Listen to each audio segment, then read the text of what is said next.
Halo everybody, ketemu lagi bareng Bayu di podcast San Marino GP part pertama.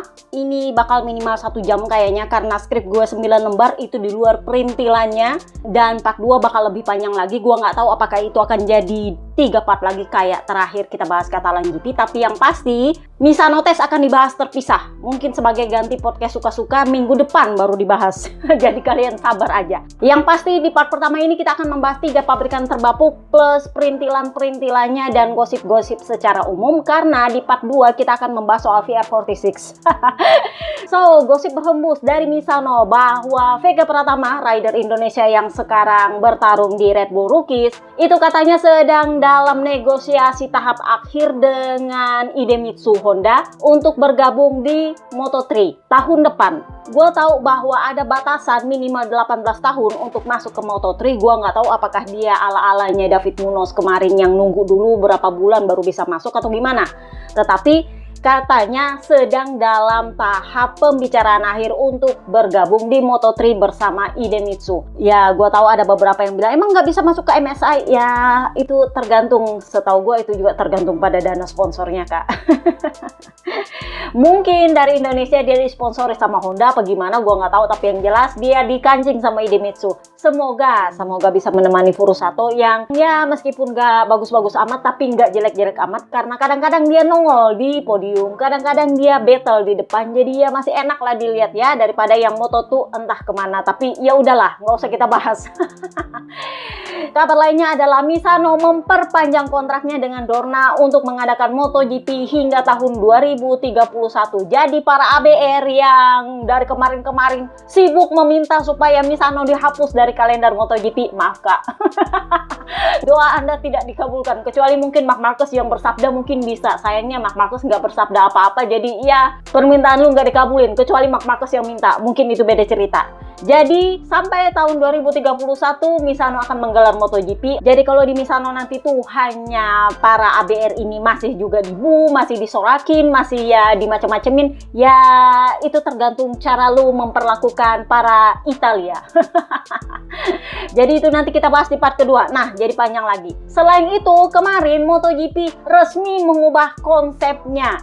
Jadi ini menurut gua kenapa kemarin ada skenario mempermalukan Valentino Rossi di Misano dengan kunci Jurdun. Liberty Media itu memutuskan merubah konsep mereka soal Hall of Fame dan soal Tower of the Champion. Jadi Hall of Fame kemarin resmi diputuskan dirubah dan mereka bikin acara kalau nggak salah di Katolika di mana gitu, gua lupa. Tapi yang jelas itu adalah deketannya sama Rimini dan Misano. Para legenda yang datang itu lumayan banyak. Bebe Vale bareng sama tunangannya, belum menikah soalnya. Kemudian Opa Ago datang bareng pasangannya juga. Kevin Swans juga kalau nggak salah datang bareng pasangannya. Kemudian Stoner tuh sendirian, gue nggak tahu kemana Adriana. Kalau kalian pernah dengar bicara gue dari tahun lalu, kalian pasti dengar cerita ini. Yang gue bilang, gue kok mengenduh, semoga gue salah, something happen with their family. Tapi semoga gue salah. Jadi Stoner datangnya sendiri, Lorenzo datang sendiri, Pedrosa datang sendiri. Jadi mereka pada ngumpul semua untuk Hall of Fame yang baru. Gua nggak tahu apakah ini nanti konsep yang akan digunakan di Valencia sehingga mereka sounding dari awal. Juga soal Tower of Champion. Jadi plakat-plakat yang dulu kebanggaannya para rider MotoGP yang agak-agak melengkung-melengkung itu, nah sekarang itu dirubah konsepnya jadi agak lebih tajam sudutnya. Dan itu di-unveil oleh Marc Marquez dan para Jurdun yang masih eksis di MotoGP. Ya, Joan Mir, ya Quartararo, Marc Marquez sendiri, plus Pecco Bagnaia. Jadi mereka buka bareng-bareng itu Tower of Champion-nya. Mereka agak datar sih. Nggak tahu mau bilang kagum atau kagak, pokoknya kayak gitulah ya. Tapi somehow gue ngerti kenapa ada skenario untuk mempermalukan Valentino Rossi di Misano dengan kunci Jurdun oleh Marc Marquez. Karena ini intinya, gue tahu kalau misalnya dia bisa kunci Jurdun di Misano, maka selebrasinya adalah dia pakai plakat yang baru dan dia tempel di tower yang baru. Gue tahu itu bakal selebrasinya, tapi ya karena gagal untuk kunci Jurdun di Misano, yang mana menurut gue sebenarnya patut diapresiasi sih menurut gue. Karena satu, dia nggak mau cari ribut di Misano. Dua, dia mempertimbangkan adiknya, itu adalah pertimbangan paling besarnya. Dia nggak mau adiknya kenapa-kenapa. Dia udah bilang, bahkan kalau dia kunci juru di Motegi, dia bilang adik saya berarti harus kekurangan di sana sini kalau saya sampai kunci juru di Motegi. Jadi dia lebih mementingkan adiknya daripada ya dia punya fans yang kesal. Sebentar kita bahas di part 2 soal apa dia punya komentar mengenai para fansnya yang menyesalkan kenapa dia nggak kunci juru di Misano. Mungkin menurut gue dia juga mulai agak-agak kesal kenapa dia nggak kunci juru beneran di Misano ketika dia habis crash kemarin di sprint race. Karena pertimbangan dia ketika memasuki Misano, dia bilang, oh gue nggak mau diatur-atur sama orang. Dan bukannya gue nggak usaha juga, tapi yang jelas gue usaha. Kalau bisa kunci juru di sini ya kalau emang nggak bisa ya ngapain gue paksa, karena cepat atau lambat gue juga tetap kunci juru, itu intinya. Tapi setelah dia crash kemarin, gue tahu dia berubah pikiran, kenapa gue nggak menang kemarin di Katalan, tahu gini gue kunci juru di sini.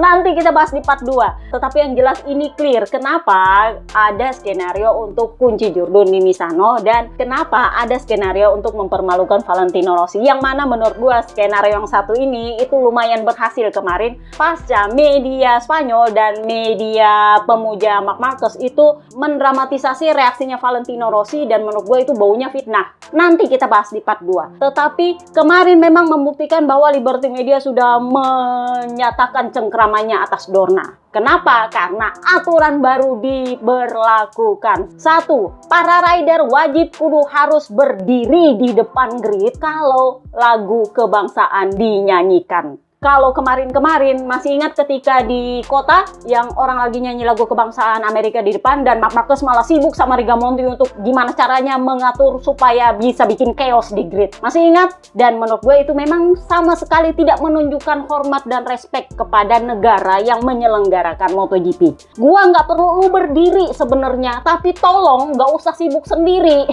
Ngerti maksud gua? Ya lu diem aja di atas motor sebenarnya nggak masalah. Tapi apa yang dilakukan oleh Marc Marquez kemarin di America's GP yang ketika national anthemnya Amerika lagi dinyanyikan dia malah sibuk sama Rigamonti. Kalau gua startnya dari pit lane gimana? Kalau gua startnya dari belakang gimana? Kalau kurang waktunya gimana? Itu menurut gua sama sekali tidak menunjukkan penghormatan kepada Amerika. Sebenarnya ini menuai kontroversi karena para rider juga agak-agak bingung-bingung kemarin kok ya disuruh berdiri di depan.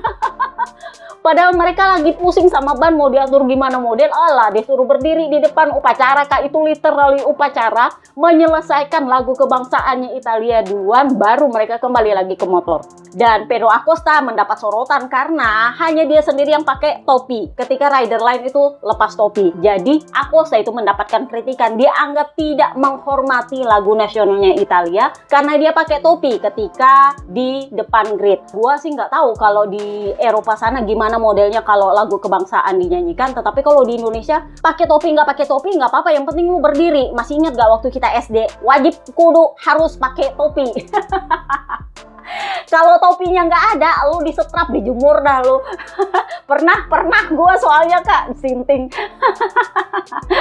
Jadi ya menurut gue itu ya nggak suatu keharusan juga harus pakai topi atau enggak. Tapi menurut para kritikusnya Pedro Acosta, mestinya dia itu lepas topi. Karena mungkin kalau di Eropa itu wajib kudu harus lepas topi kali ya, gue nggak ngerti. Tapi kalau di Indonesia mah, lu pakai topi atau kagak pakai topi, yang penting lu berdiri tegak, diem. Itu sih intinya. Jadi ya beberapa rider suka, tapi ya Pedro Acosta mengakui bahwa dia bilang kok kayaknya mepet-mepet banget waktunya, dan gue juga sebenarnya nggak terlalu suka sih, tapi ya begitulah kalau memang aturannya. Karena ini adalah aturan dari F1 yang dibawa oleh Liberty Media ke MotoGP. Itu berlaku untuk tahun ini. Tahun depan beda lagi cerita kak. Nanti tahun depan rider Moto3 dan Moto2 yang biasanya nggak ikutan untuk National Anthem itu harus keluar dari pedoknya, yang nggak harus juga di depan grid, tapi mereka harus ada di pinggir track. Upacara literally. Jadi ya akan menarik untuk melihat hal ini. Beberapa orang yang merasa itu nggak penting bilang ini terlalu didramatisir. Untuk beberapa orang yang merasa oh ya masalahnya kalau National Anthem banyak rider yang sibuk sendiri dan kadang-kadang itu mengganggu, kadang-kadang, dan dianggap itu tidak menghormati negara yang menggelar MotoGP. Jadi ya begitulah, ini akan menjadi aturan baru ditambah dengan pedok terpisah untuk tahun depan karena Nah, ini lagi Moto E resmi akan hiatus. Jadi nggak akan ada lagi Moto E tahun depan. Tahun ini adalah tahun terakhir digelar Moto E. Tahun depan akan diganti dengan MotoGP Beggars yang mana Harley Davidson top motornya di situ. Jadi ada kemungkinan pedoknya Moto E itu akan dialihkan menjadi pedoknya Moto3 dan Moto2 sekaitan dengan konsep pemisahan pedok. Jadi ya kita lihat nanti konsep ini seperti apa di Liberty Media. Tetapi yang jelas kalian bisa lihat ada beberapa rider F1 mulai nongol di MotoGP. Kemarin gua tahu mereka lagi lihat-lihat pasar kira-kira mau beli tim MotoGP yang mana. Kalau kalian baca blog gua, kalian pasti tahu bahwa ini MotoGP menjadi semacam dalam tanda kutip koleksi bagi para rider F1 untuk mencari tahu gua koleksinya tim yang mana. Dan itu nanti semacam kebanggaan lah kalau misalnya dia punya tim yang menangkan pada mereka biasa kaum jet setnya F1. Nah, ngomongin soal Hall of Fame dan ngomongin soal Jorge Lorenzo, gosip terbaru datang dari Jorge Lorenzo yang posting di sosial medianya bilang bahwa dia ditipu sama orang Italia. Nah, gua nggak tahu itu gimana ceritanya, tapi katanya beberapa tahun lalu ketika dia pensiun, dia menginvestasikan dia punya uang ke dunia hiburan dengan membeli sebuah biang lala. Tahu nggak biang lala yang muter-muter itu, muter-muter? Nah, itu biang lala katanya dia beli berapa juta euro begitu. Nah, biang lala itu disewakan kepada temannya. Jadi temannya itu mau menyewa biang lalanya kalau nggak salah 4 tahun dengan biaya sewa 200.000 euro apa 400.000 euro gitu per bulan. Nah, masalahnya adalah sejak September tahun lalu 2024 sudah nggak ada datang lagi pemasukannya. Jadi Lorenzo itu bilang bahwa sebelum September 2024 itu dia punya pengiriman uang itu udah mulai kurang. Alasannya sih nanti ditambahin lagi kapan gitu, nanti di store lagi kapan, jadi dicicil-cicil. Nah, sejak September 2024 nggak ada sama sekali itu barang. Nah, sekarang udah 1 tahun, jadi saya memasukkannya ke pengadilan untuk dituntut. Katanya sih seperti itu. Jadi Lorenzo bilang, masalahnya penuntutan saya bukan cuma itu. Yang kedua adalah dia mencatut saya punya gambar dan saya punya nama untuk dijadikan bahan promosi biang lala tersebut. Padahal itu nggak pernah saya ambil fotonya dan tidak pernah seizin saya. Jadi mereka pakai foto saya, tapi saya sendiri tidak pernah melakukan foto itu dan tidak pernah memberikan izin. Jadi kayak diedit kayak gitu. Dan dia bilang menurut saya itu juga sudah melanggar hukum. Jadi saya juga memasukkan itu dalam penuntutan. Dan dalam postingannya dia juga bilang, biang lala ini memang punya saya, tapi jangan datang ke sana karena yang menyewa itu nggak bayar apa-apa sama saya. Jadi dia sempat ditanya, kenapa lu sembarangan percaya sama orang? Kan lu tahu dia orang Italia. Jadi dia bilang, lah itu kan di Italia. Dan ini adalah orang Italia yang bisa mengelola itu barang karena dia adalah orang Italia dan posisinya itu barang di Italia. Gua kan di Spanyol, Kak, dan gua itu anggap dia teman. Jadi gua percaya sama dia karena dia itu teman gua. Tapi kok ya sudah 1 tahun nggak nongol itu duitnya dan dia hilang-hilang nggak bisa dihubungi, ya udah gua tuntut aja secara hukum. Sekalian dia kemarin katanya ke Italia. Kurang lebihnya sih seperti itu. So, kita mulailah ke pabrikan terbapuk. Jeng-jeng KTM. Aduh, gua sih rasa wajar kalau Pedro Acosta kasih jari tengah ke motornya. Ini kalau masih ada Stefan Pirer kemarin, dan kalau misalnya KTM belum bangkrut, mungkin Pedro Acosta udah didepak juga kayak Sarko kayaknya. Masih ingat gak Sarko dilepeh kemarin gara-gara ngamuk sama motornya? Nah kan si Pedro Acosta terang-terangan pula dia ngamuknya. Dia ngamuk bahkan di pinggir trek. Sementara si Sarko kemarin dia sebenarnya nggak ada yang tahu loh itu perkara dia ngamuk-ngamuk sama motornya. Dia cuma ketangkap kamera dari dashboard motornya dan waktu itu nggak kedengaran sebenarnya suaranya. Tapi ya kalau pakai ngerti-ngerti, dia udah bilang memang motornya itu yang jelek banget menurutnya dia. Nanti kita bahas apa komentarnya Pit Beer. Kita bahas dulu Pedro Acosta. Dia ini harus berhenti ketika dia mencoba mengejar Alex Marquez. Jadi dia bilang, ya saya harus bilang apa? Hal-hal seperti ini memang terjadi dan merupakan bagian dari komponen mekanis olahraga kita. Dia udah saking sarkasnya. Ini adalah bagian dari komponen mekanis olahraga kita. Olahraga mekanis maksudnya dia. Ya kalau teknisnya bagus ya bagus, teknisnya jelek ya jelek. Jadi dia bilang, sungguh disayangkan karena setelah akhir pekan yang berat bisa berada di atas sana, P4 maksudnya, dan tetap kompetitif bukanlah hal yang mudah. Oh berarti itu alasan lu kasih jari tengah ke motor lu di depan kamera live lo ya. Jadi dia bilang, saya rasa wajar kalau Anda merasa sangat marah dan bereaksi seperti itu karena Anda benar-benar kesal. Sejak jeda musim panas, balapan kami berjalan lancar dan akhir pekan ini kami mampu mengatasi kesulitan yang muncul kemarin yang juga mempengaruhi binder. Itulah kenapa saya kecewa, karena kami sedang menanjak, sedang membaik dan seharusnya bisa berbuat lebih banyak. Mungkin bukan podium, karena ya saya tidak pernah berharap lebih. Sayangnya sulit untuk memahami hal-hal seperti ini kok bisa terjadi. Oh, berarti ini cuma perkara rantai, bukan perkara ban. Jadi dia bilang, ya kalau dengan ban medium nampaknya kecepatan saya cukup bagus. Mungkin saya tidak bisa finish di podium, tapi jelas saya punya kecepatan untuk mencoba mengejar Alex Marquez dan mendekatinya. Kekecewaan terbesar saya adalah comeback yang saya buat. Dalam 1,5 tahun, hal seperti ini tidak pernah terjadi pada saya di MotoGP, jadi saya kecewa. So, lanjutlah dia perkara soal tes Misano hari Senin ini. Kalau kalian dengar suara gua kepotong-potong atau suara gua berubah, itu karena gua harus potong-potong, mengingat gua juga sedang memposting live report untuk tes Misano. Jadi ya ini semampu gue lah gue selesaikan, karena kalau nggak ya berarti besok sambungannya.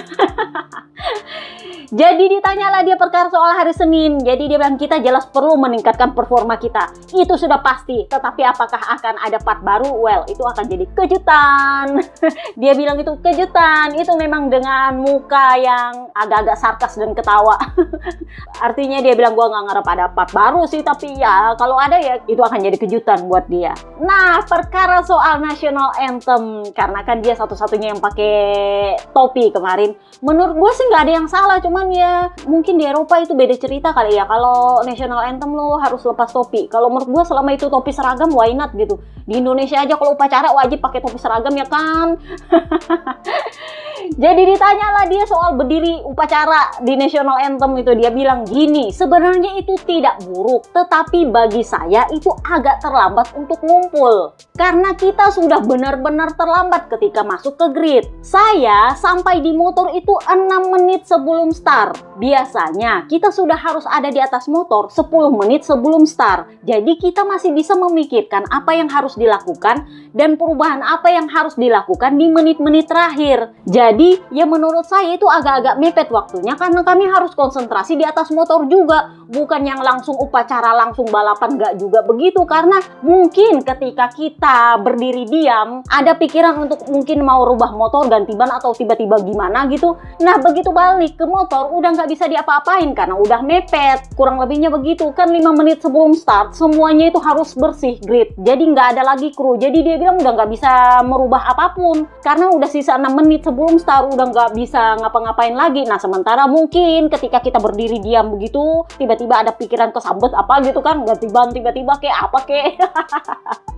Begitu maksudnya. Jadi dia bilang, saya rasa sebaiknya direview dulu programnya. Nggak masalah dengan acara baru seperti ini, tetapi tolong direview mungkin 15 menit sebelumnya atau bagaimana. Karena saya sih sebenarnya bukan orang yang suka sama acara-acara seperti ini, tapi ya lumayan lah. Pedro Acosta as usual. So, kita pindahlah ke Brad Binder, satu-satunya rider KTM yang finish kemarin. P10 Kak, naik 6 posisi setelah drama rantai putus. Jadi yang rantainya putus kemarin itu si Enea itu sempat putus kalau nggak salah rantainya. Habis itu Brad Binder sempat putus rantainya. Nah kemarin Acosta pula sempat putus rantainya. Jadi dia bilang, ini adalah balapan yang sulit bagi kami. Saya merasa sangat sulit untuk menyerang sejak awal balapan. Ada perbedaan grip yang besar antara ban depan dan ban belakang. Nah ini lumayan menarik. Jadi hal ini membuat sulit untuk memberikan tekanan kepada ban depan. Setelah 12 lap balapan, chatter terasa sangat kencang. Nah perkara soal chatter ini menurut gue ini perkara mungkin dia undiannya undian apes atau KW2, gue nggak ngerti. Tetapi ini adalah keluhan yang sama ketika Snectaro crash di sprint race. Dia bilang gue itu crash gara-gara ban belakang itu chatternya luar biasa. Saya sendiri nggak jelas kenapa bisa dia chatternya sebegitu jeleknya. Padahal ketika kualifikasi atau ketika sesi praktis nggak ada masalah sama bannya. Ketika sprint race kok ya ceternya luar biasa. Nah, sama dengan Binder. Jadi dia bilang setelah 12 lap, ceternya itu sangat kencang terasa. Dan dengan ceter yang sangat kuat seperti itu, saya kesulitan untuk tetap berada di atas motor. Benar-benar sulit, sesuatu yang tidak kami duga. Karena hari Jumat, kami sebenarnya masih cukup optimis bisa tampil kuat di sini. Tapi kami tidak berhasil menyelesaikan akhir pekan ini sesuai dengan rencana. Untuk pertama kalinya setelah sekian lama, motor kami mengalami beberapa masalah.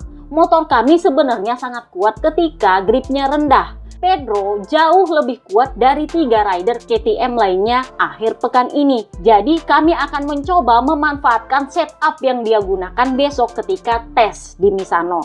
Jadi ceritanya mereka saling ngetes pakai setup rider lain yang bagus. Karena kan awalnya mereka coba pakai setupnya Viñales. Masih ingat ini yang bilang, oh saya mencoba setupnya Viñales, kemudian beberapa part digadoin waktu di Aragon kalau nggak salah ya dia tes. Jadi dia bilangnya seperti itu. Nah kali ini Binder bilang ya kami berusaha untuk mengcopy setupnya Pedro Acosta dan lihat bagaimana bisa.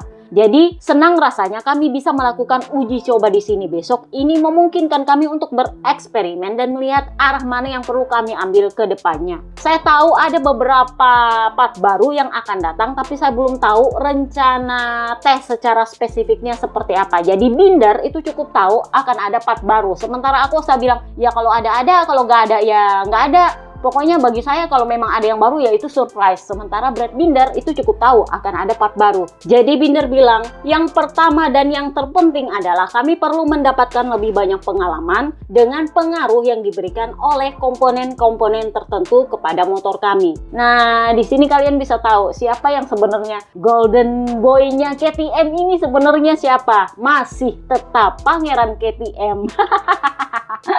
Dia mau bagaimana ceritanya masih tetap pangeran Kak di situ. Nah, ditanyalah dia perkara rantai. Karena kan dia sempat putus rantai. Bedanya dengan Pedro Acosta yang ngomel-ngomel, dia justru nggak ngomel Kak. Jadi dia bilang, ya memang kami belum pernah mengalami putus rantai sih sejauh ini.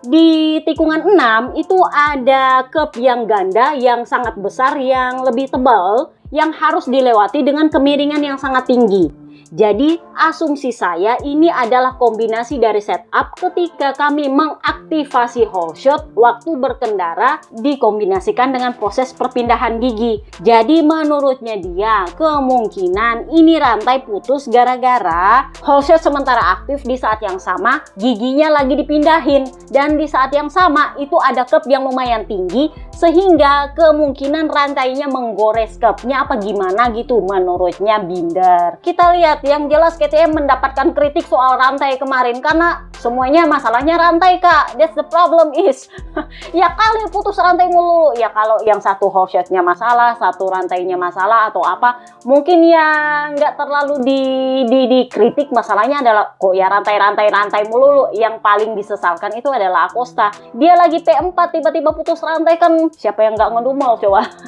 Wajar sih sebenarnya Acosta itu ngamuk-ngamuk. Lu kenapa lagi? Brad Binder putus rantai, dia itu juga sampai bilang, lu kenapa pula? Itu reaksinya tuh yang sampai ngelihat motornya, lu kenapa lagi sih men? So kita pindahlah ke KTM Tech 3 yang punya owner baru. Akhirnya diumumkan bahwa Giri Bola tidak lagi bersama dengan KTM, berlaku efektif mulai Misano, dan dia akan digantikan oleh Max bla bla bla bla, gue lupa siapa nama belakangnya, agak-agak susah emang.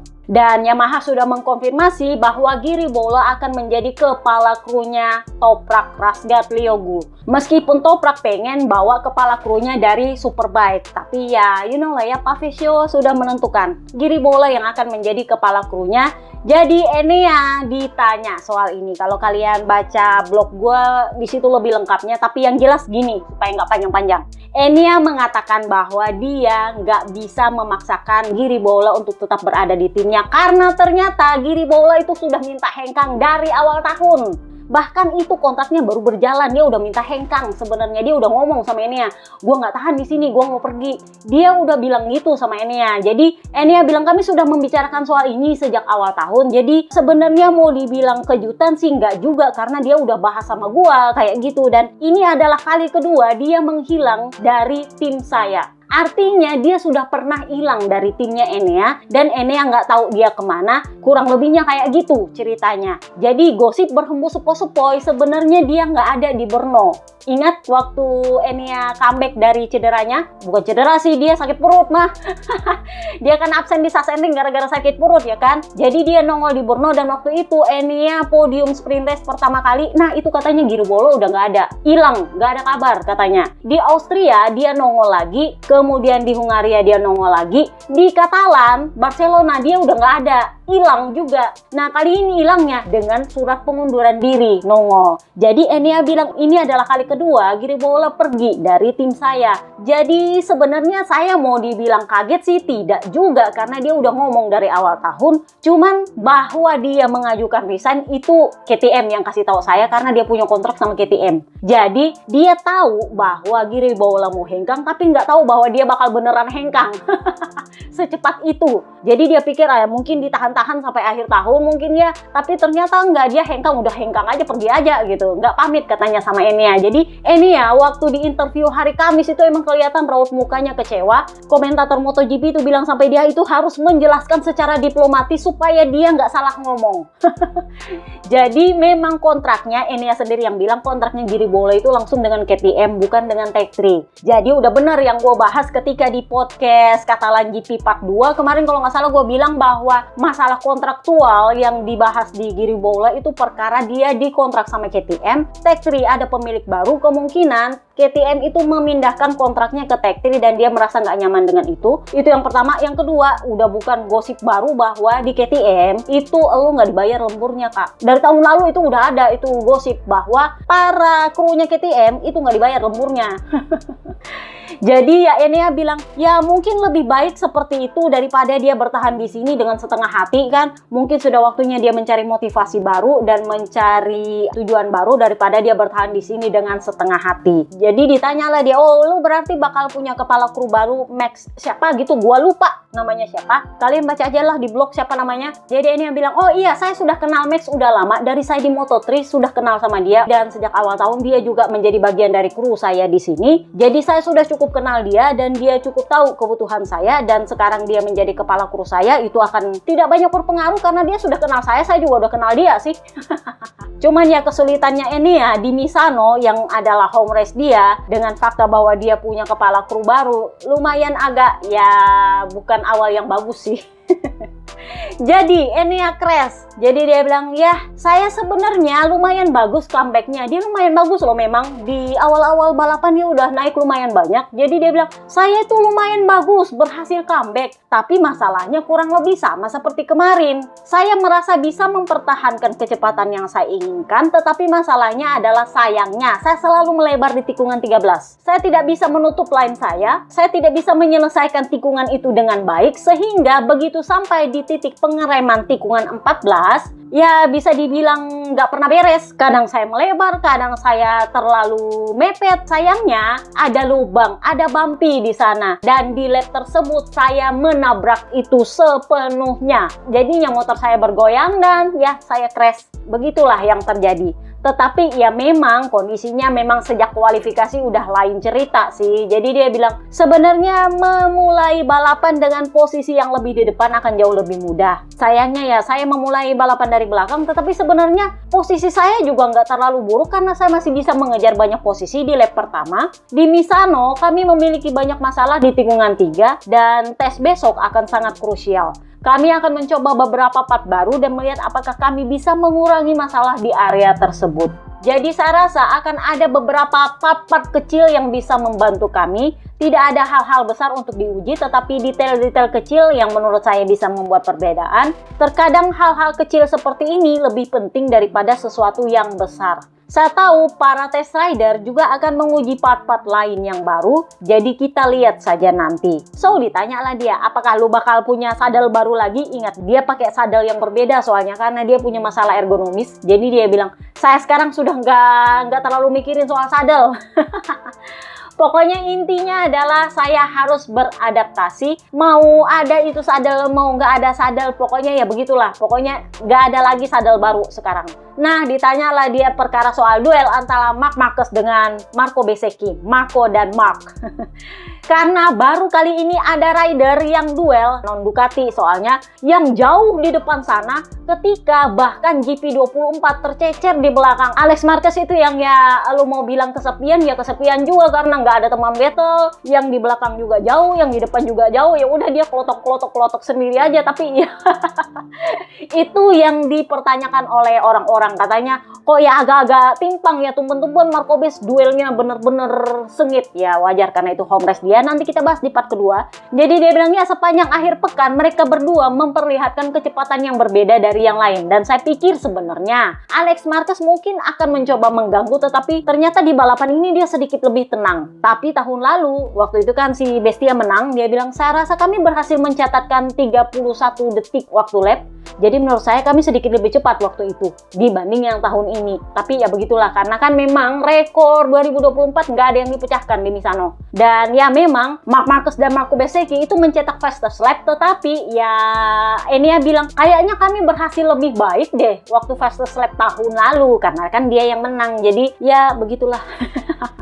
Nanti kita bahas di part 2. Vinales crash, no interview, tapi yang gue tahu dia memang masih cedera. Gak ada kabar dia apa dan bagaimana, gue juga nggak dapat interviewnya. Gue nggak tahu apakah dia punya bahu masih sakit atau bagaimana, atau dia memilih untuk istirahat karena dia mau tes hari Senin. Bahkan jurno belakang pedok pun nggak dapat interview dia. Dia juga nggak tahu kenapa Vinales jatuh. Pokoknya nggak ada interview. Kita bahaslah Pit Bierer. Pit Bierer kan udah gue bilang zamannya Sarko kemarin, nyumpahin motor itu akan berbuah di lepeh. Tapi sekarang KTM lebih humble. Kenapa? Karena mereka udah bangkrut sepenuhnya. Jadi ya nggak bisa arogan lagi kalau rider nyumpahin motornya. Masalahnya itu layak untuk disumpahin. Coba udah bagus-bagus tiba rantai putus, kan kurang ajar. Jadi Pit Bierer bilang ya itu adalah hal yang sepenuhnya bisa dimengerti. Saya sudah meminta maaf kepada Pedro atas hal yang terjadi. Tidak ada yang perlu dibicarakan. Hal seperti ini memang seharusnya tidak boleh terjadi, karena masalah rantai seperti ini juga menimbulkan resiko tinggi bagi para pembalap. Pedro sudah melakukan pekerjaan yang fantastis hingga saat itu. Maksudnya sampai rantainya putus. Semuanya berjalan sesuai rencana dan saya pikir posisi 4 pasti memungkinkan bagi dia hari ini. Emang kenapa bisa itu rantainya putus? Masalahnya kalau cuma sekali sih nggak apa-apa. Ini kan 2 kali. Brad Binder juga sama, putus rantai. Jadi dia bilang rantai ini adalah komponen beresiko tinggi, sering terpapar tekanan ekstrim. Ini bukan hal baru, tentu saja kami menyadari bahayanya, tetapi kami tidak pernah menemukan satu cacat pun dalam berbagai pengujian untuk rantai ini. Misano adalah salah satu trek untuk pengujian kami. Dani dan Paul sudah melakukan uji coba yang sangat produktif di sini dan mencatatkan waktu lap 1 menit 30 detik dan tidak ada yang terjadi. Nggak ada rantainya putus, nggak ada kenapa. Jadi ya, sangat menyebalkan juga bahwa kami terdampak begitu parah di sini. Karena itu kami sedang menguji komponen untuk uji coba hari Senin, Misano Test, yang secara khusus ditujukan untuk area ini. Jadi ditanyalah, kira-kira kenapa bisa itu rantainya putus? Kalau memang lu bilang nggak ada cacat, kalau memang lu bilang ini rantai juga dipakai untuk uji coba sama Dani dan Paul. Jadi dia bilang menurut saya itu adalah gabungan dari banyak faktor. Rantainya sendiri bukan masalah besar, tapi yang terutama adalah jalur rantainya. Gaya yang bekerja pada rantai ini begitu besar, terutama di trek seperti Misano dengan grip yang tinggi, sehingga itu mempengaruhi lengan ayun dan tentu saja mempengaruhi rantai. Ditambah lagi geometri yang terus berubah akibat penyesuaian ketinggian ban belakang akibat ride height device bagian belakang untuk mengendalikan grip. Jika rider menabrak curb dengan gas penuh dan secara bersamaan melakukan perpindahan gigi, rantai bisa saja terlepas dari gearnya. Dan saat itu terjadi, rantai akan putus. Jadi ya memang harus gue akui, curbnya Misano itu tinggi. Dimana ya pernah gue bahas? Curbnya itu baru diperbaiki dan ada curb di beberapa tikungan yang itu tingginya tinggi banget emang. Jadi ya memang benar katanya Brad Binder, di tikungan 6 itu curbnya agak lebih tinggi. Kalau itu tersentuh ketika rider mau berbelok dan dia rebah, otomatis rantainya kena. Dan karena rantainya kena, kegesek-gesek-gesek dan di saat yang sama ganti gigi. Jadi katanya mungkin itu yang menyebabkan rantainya putus. Masalahnya rider lain juga gitu sih, tapi ya mungkin ini spesifik dengan pabrikannya kali ya. So kita pindahlah ke Yamaha Snectaro, finish P8, turun 5 posisi. Sebenarnya ketika hari Kamis para jurno ngerubungin dia soal V4. Karena hari Kamis kemarin V4 itu resmi di unveil, diperlihatkan ini loh Yamaha M1 V4 kami. Nah, Snectaro sebenarnya ada di situ. Ditanyalah dia, lu kan kemarin tes Barcelona pakai ini V4. Ya emang nggak lama sih, tapi pendapat lu gimana? Tahu nggak, dia bilang, saya sih nggak mau terlalu fokus sama V4 karena saya lebih pengen fokus dengan balapan saya. Dia udah menanggapi soal V4-nya. Dia nggak mau itu jadi euforia karena yang dia pakai balapan itu bakal inline. Jadi ya dia memang sempat berapa kali kesel-kesel di track gara-gara M1-nya inline maksudnya. Jadi ya koplingnya lah, ya apanya lah, ada masalahnya. Dan ketika dia crash di sprint race, dia itu sempat ditanya, motor lu masalah lagi, tahu nggak? Dia bilang apa? Ya kali ini nampaknya adalah faktor eksternal. Ini kalau dia udah bilang faktor eksternal, udah bahasanya kayak Peko Bagnaia tahun lalu. Faktor eksternal, it means ban. Jadi waktu di sprint race itu dia bilang bahwa bannya itu chatternya luar biasa. Dia sudah berusaha mengendalikannya, tapi ya pada akhirnya dia crash juga. Jadi di balapan panjang dia pakai ban medium. Ini adalah ban ya arisan, bukan undian sih, arisan. Kalau di sprint race kan pakainya undian semua. Nah kali ini arisan. Jadi dia bilang, ya bannya sih sudah aus di akhir-akhir balapan. Kalau Anda memacu motor dengan keras di awal-awal balapan, ya pada akhirnya akan jadi sulit. Di titik tertentu, lengan saya sangat sakit sehingga sulit bagi saya untuk membelokkan motor, dan saya menyadari bahwa itulah posisi saya pada akhirnya. Jadi, saya hanya berusaha untuk menjaga kecepatan motor tetap stabil dan tidak memaksa lengan saya karena saya ingin beristirahat untuk besok. Jadi ditanyalah dia, oh berarti masalah grip lu ada lagi? Jadi dia bilang, ya begini, ini masalahnya hampir sama dengan Barcelona. Grip di awal balapan itu agak sedikit kurang ketika ban masih baru. Di paruh kedua balapan gripnya sudah ada, tetapi bannya justru aus. Ini aneh karena saya yakin ban medium seharusnya bisa bertahan lebih baik. Di saat yang sama, karena lengan saya sudah begitu sulit untuk menahan motor, demi keselamatan diri saya sendiri, saya memilih untuk tidak terlalu memaksakan diri pada titik tertentu. Pagi ini saya sudah mengatakan bahwa akan sulit untuk menyelesaikan balapan dengan kondisi yang baik, dan memang setelah beberapa lap, saya mulai merasakan sakit di lengan saya. Ini sudah lama tidak terjadi, dan hari ini arm pump saya kembali lagi. Saya tidak memiliki kecepatan untuk bersaing dengan yang terbaik, dan saya juga berjuang keras untuk tetap berada dekat dengan para pemimpin balapan di awal balapan. Jadi ditanyalah dia, oh tumben-tumben lu sakit lagi itu lengan. Jadi dia bilang, ya lengan saya sangat sakit karena motor ini sangat fisik. Karena masalah kritis yang kami alami dengan elektronik dan grip di beberapa area, saya harus menekan gas lebih banyak, saya harus teliti dan sangat presisi ketika menggunakan gas. Oliveira memang comeback agak terlambat, tetapi dia lebih konsisten dan pendekatan itu terbukti lebih baik. Sisi positifnya adalah saya bisa membalikkan keadaan hari Jumat dan melakukan time attack yang hebat di hari Sabtu, tetapi saya tidak bisa menghemat ban terlalu banyak. Jadi ditanyalah dia, oh berarti lu bakal tes Misano dan secara resmi lu akan menguji M1 V4. Jadi ekspektasi lu apa? Jadi dia bilang, ya saya tidak punya ekspektasi untuk tes ini. Saya tidak tahu apa yang dilakukan Augusto dengan motor barunya, tetapi saya pikir pekerjaan saya besok terutama akan difokuskan pada motor 2026. Saya rasa saya sudah cukup banyak melakukan lap dengan mesin inline ini. Sejujurnya saya berharap V4 tidak seberat inline, karena saya pikir sulit untuk memiliki motor yang lebih berat dari M1 inline saat ini. Maksudnya nggak bikin sakit lengan kak. Susah belok. Dari apa yang saya lihat di tes Barcelona, seharusnya lebih ringan di sini. Tetapi pada hari Senin nanti saya akan mendapatkan gambaran yang lebih tepat tentang apakah lebih ringan atau lebih berat. Karena sirkuit ini sangat berbeda dibandingkan dengan Montmeló, Barcelona. Karena sirkuit itu lebih smooth dan gripnya lebih rendah. Sementara sirkuit ini lebih banyak stop and go dan gripnya lebih kuat. Jadi kita lihat nanti di tes Misano apakah dia pakai V4 baru. Kalian lihat aja lah. So kita pindahlah ke Alex Rins crash. udah crash, dapat DLLP pula. Jadi hari Kamis kemarin dia lumayan mengkritik Yamaha. Dia ditanya sama Giorno apa penyebab dia punya performa yang justru nggak sebaik Oliveira akhir-akhir ini. Jadi dia bilang ya menurut saya itu bukan salah ridernya, itu salah motornya. Motornya yang tidak bisa mengakomodasi riding style saya, tidak bisa mengakomodasi apa yang saya butuhkan. Pokoknya bla bla bla bla bla bla, intinya dia menyalahkan motornya. Jadi performa dia buruk, tiba-tiba setelah Oliveira diumumkan di depak, itu ya begitulah.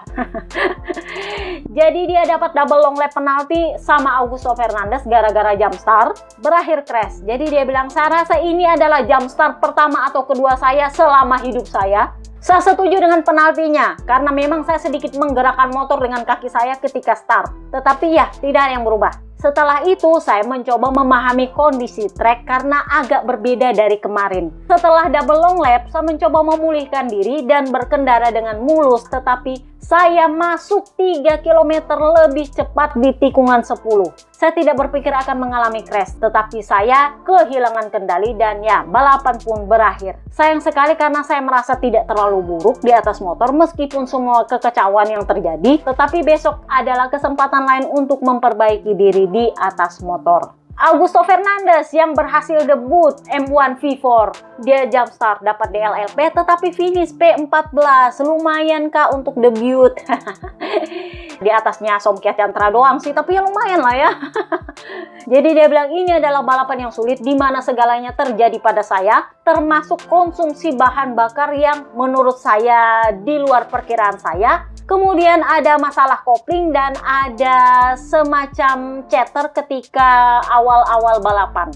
Ini pertama kalinya kita melihat balapan dengan motor yang baru dan jelas ini baru permulaan Tetapi ya tidak terlalu menyenangkan karena sejak lap ke-10 saya harus mengatur bahan bakar. V4 memang memiliki banyak potensi, tetapi responnya sangat bervariasi tergantung pada suhu dan kondisi trek. Misalnya, di beberapa lap gripnya baik dan di beberapa lap berikutnya Anda tidak bisa menemukan ritme pada grip. Jadi ada banyak hal yang perlu dianalisa dan dikembangkan, tetapi ada beberapa aspek positif di mana kami hanya perlu menemukan sedikit konsistensi. Jadi V4 itu akan balapan lagi di Sepang, Malaysia. Augusto Fernandes lagi bakal wildcard. Jadi dia bilang ya kita lihat apa kata mereka besok, karena konsumsi bahan bakar saya juga membaik menjelang akhir balapan.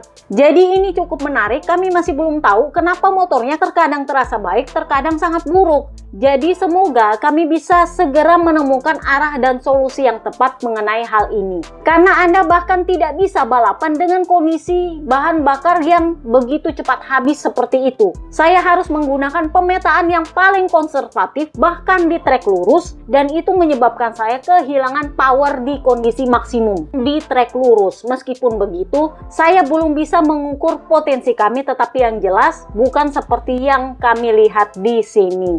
Jadi Augusto Fernandes kemarin perpanjangan sampai tahun 2027. Dia akan jadi test rider dan dia akan menjalani wildcardnya Yamaha ke sini dan ke sana karena Dovi nggak mau wildcard.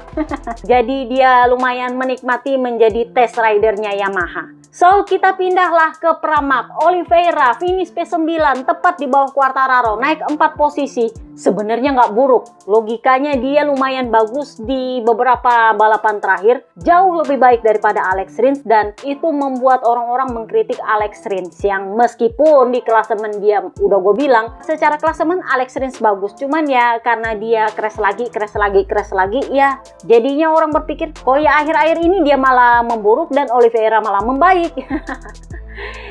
So Oliveira dia bilang ini adalah balapan yang sangat solid, saya puas. Setelah sprint race kemarin kami yakin bahwa penggunaan ban belakang medium akan memberikan keseimbangan grip yang lebih baik, dan hal itu terbukti ketika warm up dan balapan. Hari ini berakhir positif. Saya memulai balapan dengan clean, tidak kehilangan waktu atau posisi di lap pertama, dan ini sangat membantu saya untuk mempertahankan kecepatan yang konsisten. Keterbatasan pada motor memang ada, seperti biasa. Ada chatter ketika masuk tikungan, tetapi kami sudah bisa memperkirakannya. So, ditanyalah dia masa depannya. Dia clear kayaknya nggak bakal jadi test ridernya Aprilia. Tahu nggak dia bilang apa? Untungnya saya punya beberapa pilihan. Saya harus memutuskan apa yang terbaik untuk masa depan saya. Ada juga beberapa tawaran untuk menjadi pembalap pabrikan di Superbike. Saya harus memahami apakah memungkinkan dan masuk akal untuk tetap berada dan terikat di pedok MotoGP dan mencoba kembali balapan secara penuh di tahun 2027 yang mana tampaknya tidak mungkin bagi saya.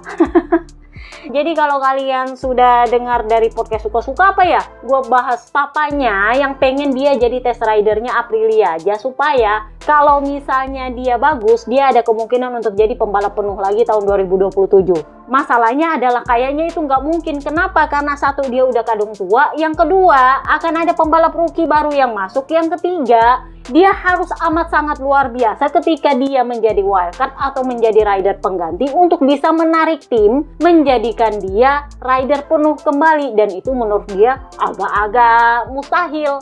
Jadi kita lihat apakah dia akan bergabung dengan BMW atau bergabung dengan Honda atau bergabung dengan Yamaha, who knows. Kalau Yamaha sih gosipnya berhembus sepoi-sepoi, Soval Blue itu mengajukan Chan Oncu, saudara kembarnya Dennis Oncu, untuk menemani Mansi di Yamaha Superbike. Tapi ya mana tahu sih, kita lihat aja nanti. So kita pindahlah ke Jack Miller. Nah ini nih, dia ini kena denda 2.000 euro. Tahu nggak gara-gara apa? Gara-gara dia baik sama fansnya. Jadi ceritanya, waktu dia warm up, dia lihat ada itu selebaran, ya you know lah ya, fans suka bawa-bawa selebaran. Terus di selebarannya itu, Jack, gua minta glove lu dong, sarung tangan lu, gua bayar pakai bir. Jadi ketika selesai balapan kemarin, dia lewatlah ke tempatnya itu fans, dan ternyata kelewatan. Karena kelewatan, dia baliklah, dia kasihlah itu sarung tangan ke fansnya. Sebenarnya juga bukan ke fansnya, itu sarung tangan salah lempar. Salah lemparnya tahu nggak kemana? Ke fansnya Valentino Rossi, Kak. Jadi ditangkap sama fansnya VR46 yang sebenarnya orang Italia itu baik-baik, nggak ada yang jahat ala-alanya orang Indonesia yang dapat terus diambil sendiri, kagak. Dia kasih ke fansnya Jack Miller itu. Jadi nggak ada drama-drama yang didramatisir gitu kan. Jadi si Jack Miller bilang, ya gimana lagi, gua kasih itu barang. Sebenarnya yang bikin agak-agak kesel karena mereka nggak pakai drama cerita rebutan sarung tangan, karena kan nampaknya fans VR46 itu sama sekali nggak pengen sarung tangannya Jack Miller, nggak jadi rebutan. Yang dia bilang, kok berarti gua nggak terlalu disukai gitu. Dia pengennya ada drama gitu, rebutan sarung tangan gitu kan. Tapi karena ini adalah fans VR46 ya dikasih aja sama yang minta, nggak pakai drama-drama ribut-ribut dulu, Kak. Jadi dia bilang, oh sebegitu nggak diinginkannya Kak sarung tangan gua apa gimana gitu. Udah kayak gitu, dia yang nggak dapat bir juga. Jadi dia bilang, ya saya berbalik itu karena saya ingin memberikan sarung tangan saya kepada seorang fans yang menawarkan bir. Tapi ya begitulah, saya juga nggak dapat bir, saya juga kena denda. Dia kena denda 2.000 euro karena mengendarai motor berlawanan arah dari yang seharusnya. Itu memang ada aturannya. Ya sepadan lah, karena tanpa penggemar juga kita nggak akan seperti ini. Yang pasti besok kita akan melakukan uji coba V4, itu intinya. Jadi ditanyalah dia punya balapan, dia bilang, saya sebenarnya kehilangan cukup banyak waktu di lap-lap pembuka, di lap-lap awal saat berusaha menyesuaikan diri dengan ritme saya. Tetapi mulai dari lap ke-8 hingga sekitar 6 lap menjelang akhir balapan, saya merasa cukup baik dan percaya diri di atas motor, bahkan mencetak lap terbaik saya di balapan tersebut. Dan sejak saat itu, beban bahan bakar mulai rendah dan ban saya mulai aus. Motor mulai banyak bergerak dan sulit mengatur perpindahan beban. Itulah yang perlu kami perbaiki di tes nanti, tapi secara keseluruhan saya puas. Sprint saya solid dan hari Minggu saya juga solid. Kami masih kurang dalam hal kecepatan, tetapi tim sudah bekerja dengan baik. Besok kami akan menjalani tes penting di mana saya akan mencoba prototipe Yamaha M1 V4 yang baru. So, kita pindahlah ke Honda. Marini, finish P7, turun 1 posisi. Jadi dia bilang, ya sayang start saya kurang baik. Mungkin karena saya sedikit teralihkan dengan Franco Morbidelli yang saya pikir sudah ada di depan saya. Dia sangat responsif, sementara saya agak kurang cepat ketika start. Sampai-sampai whole shot saya itu nggak bisa tersangkut. Jadi, saya mencoba menyalip beberapa pembalap di awal balapan, tapi begitu berada di belakang Aldegar, semuanya menjadi lebih sulit karena ban memanas dan tekanan meningkat. Jadi saya hanya bisa mencoba mengejarnya, tapi ya itu saja, nggak bisa menyalip. Tapi ya, saya rasa akhir pekan ini solid. Sayangnya ada selisih beberapa detik di antara kami dengan para rider yang menang. Flying lap-nya bagus, tapi kecepatan balapannya kurang bagus. Pada akhir balapan, 3 pembalap teratas tampil dengan sangat baik. Meskipun kami masih perlu banyak perbaikan, tetapi ada beberapa hal yang membaik pada motor. Sementara untuk tes besok, menurut saya tidak ada yang signifikan, karena kan mereka sudah ada tes private di Barcelona. Jadi dia bilang nggak ada yang signifikan, tapi ya kita lihat aja besok bagaimana. Masih banyak yang harus kami uji. Sejauh ini kami bekerja dengan ide-ide yang jelas dan tepat tanpa kehilangan arah. Mereka bekerja dengan sangat keras di Jepang dan kami harus siap dan merespon karena kami masih jauh dari yang terbaik. Tapi yang pasti kami semakin dekat. Jadi ditanyalah, apa ekspektasi lu dengan home race Honda di Motegi nanti? Jadi dia bilang, ya saya rasa saya akan menjalani jadwal yang sibuk seperti biasa, sama seperti akhir-akhir pekan yang lain. Semua petinggi Honda dari berbagai sektor akan berada di Jepang dan ini akan jadi kesempatan untuk berbicara dengan mereka dan juga dengan para petinggi, memberi selamat atas kerja keras mereka. Emang beda ya vibe-nya kalau Luca Marini. Dia ini memang rider kesayangannya petinggi Jepang emang.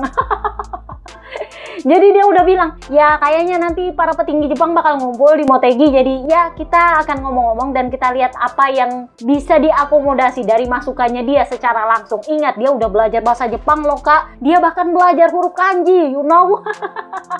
Itu saking dia seriusnya sama Honda. So, Yuan Mir, another day, another crash. Ada orang Indonesia yang bilang kasihan sama Mir karena motornya bapuk. Sebenarnya nggak bapuk motornya, karena Luca Marini bagus Kak. Di antara para rider, dia doang yang paling sering crash. Jadi kalau mau dibilang bapuk juga enggak, karena Johann Zarco bagus, Luca Marini bagus, dia doang yang bapuk. Itu beda sama Ducati. Ducati yang bagus cuma Marc Marquez, yang lain keteteran. Di Gia keteteran, ya Pecco Bagnaia keteteran. Anyway, Di Gia akhirnya berhasil bagus juga kemarin setelah sekian purnama. Terakhir dia bagus di mana ya? Asen ya? Sasanding kan dia crash kan, mulai dari situ ada aja ceritanya kan dia. Nah, kemarin akhirnya dia finish hari Minggu, Kak. Nah, sementara Pecco ya makin kesini makin begitu.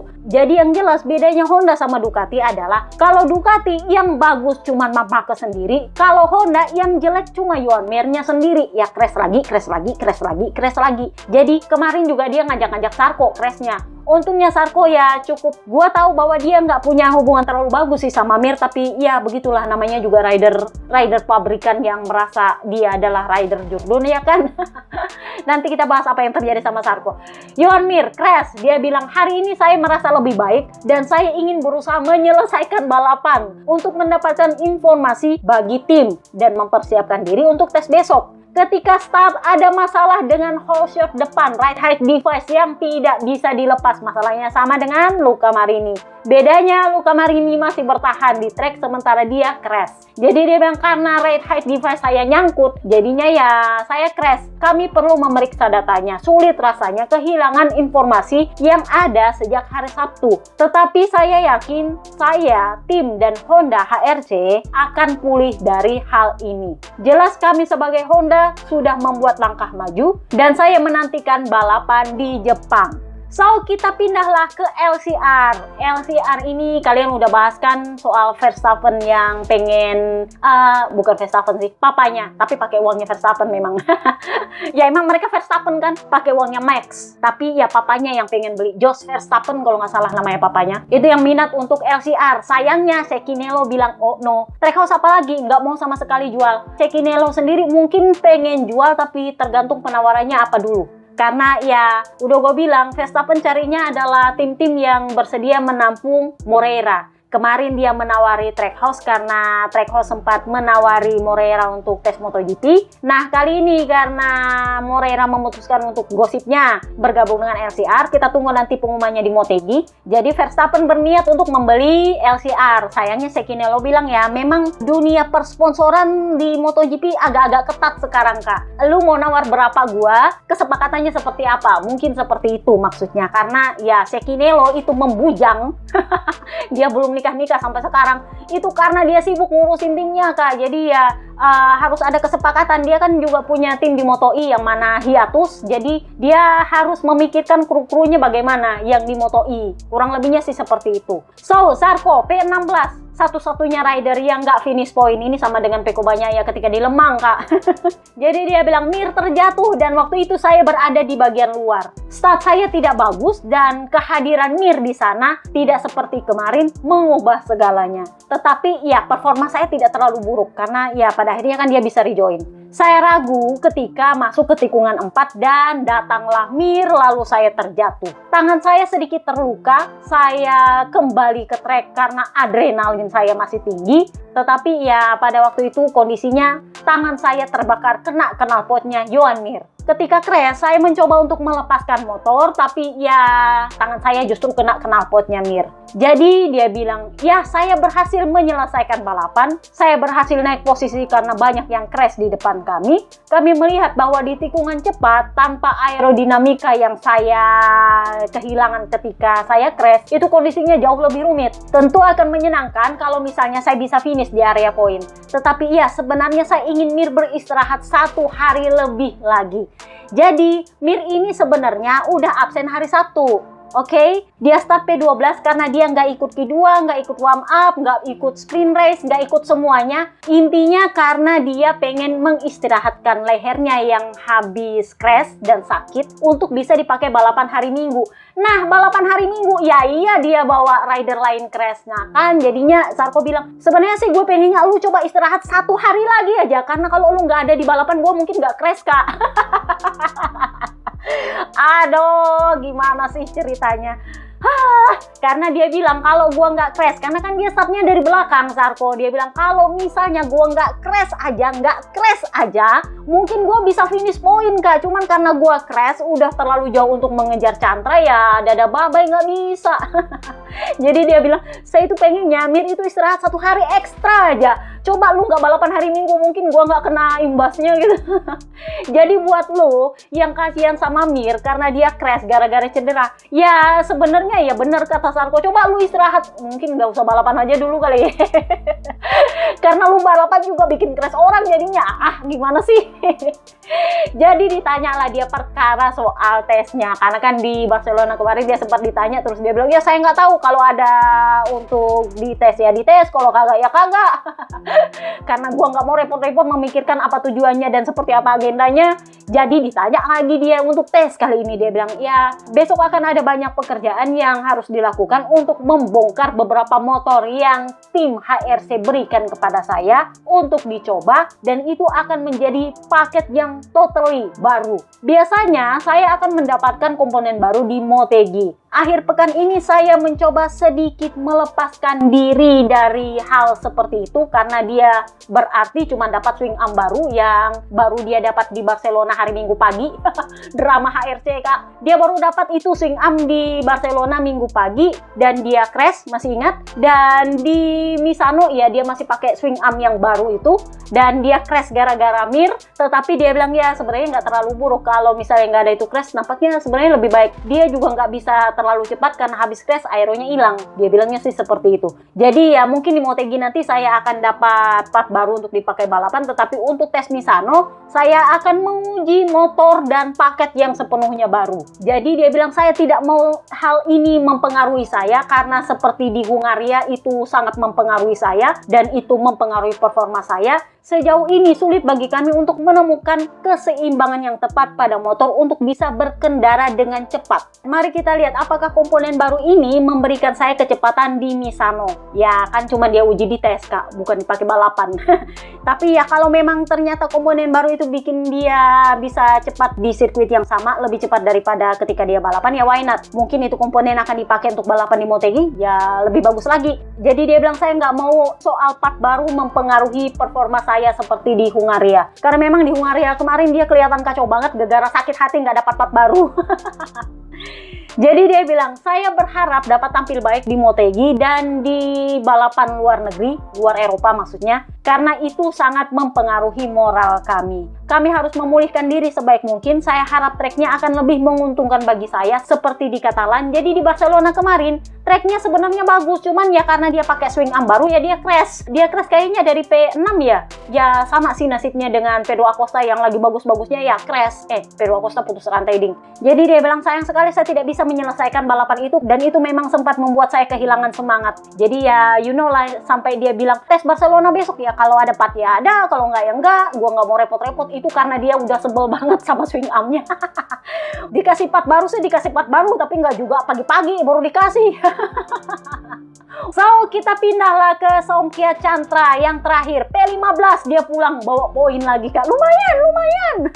Naik 8 posisi. Jadi dia bilang hari ini berat sekali. Kami mencoba berbagai setup motor untuk meningkatkan performa dan saya merasa lebih baik. Tetapi ya balapannya cukup menantang. Saya sebenarnya berharap lebih. Tetapi bagaimanapun saya berhasil meraih poin dan itu selalu positif. Oke, itu aja podcast kita kali ini. See you next part guys. Gua nggak tahu kapan part 2-nya karena gua juga belum recording. Kita ngurusin tes Misano dulu soalnya. See you next time guys. Bye-bye.